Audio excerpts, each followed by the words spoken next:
In this lecture, we are going to explore two different methods of position sizing. Position sizing is how you manage your trade's size in order to grow your equity in the most efficient way possible. There are many different types of position sizing methods, but we are going to explore two simple methodologies that tend to yield the best results and don't require complex mathematics to calculate the size of your positions. The first method is linear, and we must establish an equity threshold to change the size of our positions. For example, if we establish that our threshold will be 100%, we will only adjust the size of our positions once our equity has doubled. In other words, when it has achieved 100% return. We also need to establish an arbitrary risk level or arbitrary amount to every trade we make. Here you need to decide if you are going to use risk contraction and expansion as it was explained in the last lecture. Let's create a hypothetical example to illustrate how the linear threshold method would function. Imagine that we have an equity of $10,000. In this example, we will use risk contraction and expansion, so we will define our arbitrary risk percentage as 1%.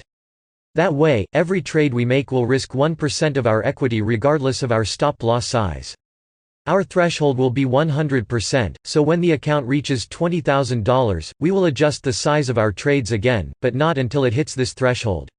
1% of $10,000 is $100, so in every trade we make under the linear threshold method, we will risk $100 until we hit $20,000.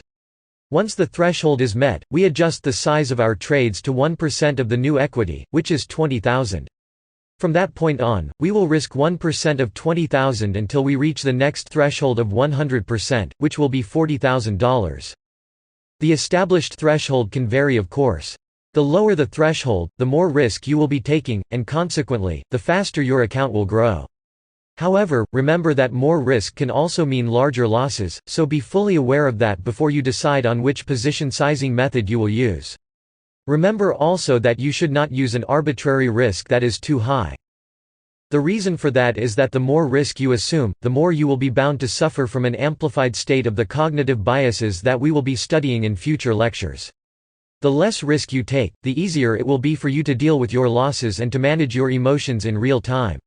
The ideal scenario is for you to find the optimal arbitrary risk level in which you feel comfortable enough to open a trade when the opportunity appears, but you also don't get overwhelmed by amplified emotions.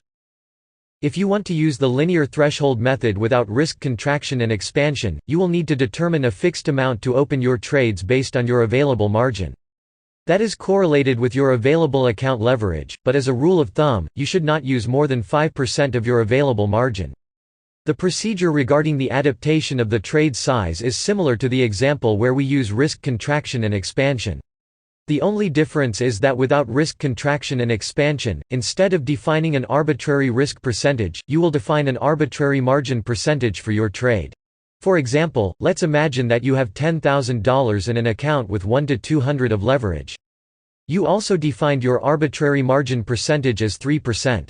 Since you will be using 3% of 10,000 at 200 of leverage, you will be purchasing 60,000 units, which gives you $6 per pip.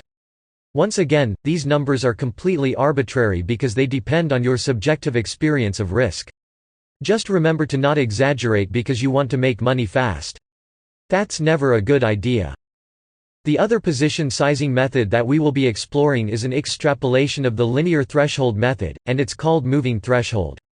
Consider that every time you close a position, you have a new threshold, which is the available equity in your account. This can also be viewed as risking a fixed percentage of your available equity in every trade. This is a more aggressive approach that can work for or against you depending on your performance. All you need to do is to establish an arbitrary risk percentage for your trades and make sure that all trades fit that arbitrary value, just like you learned in the risk contraction and expansion lecture.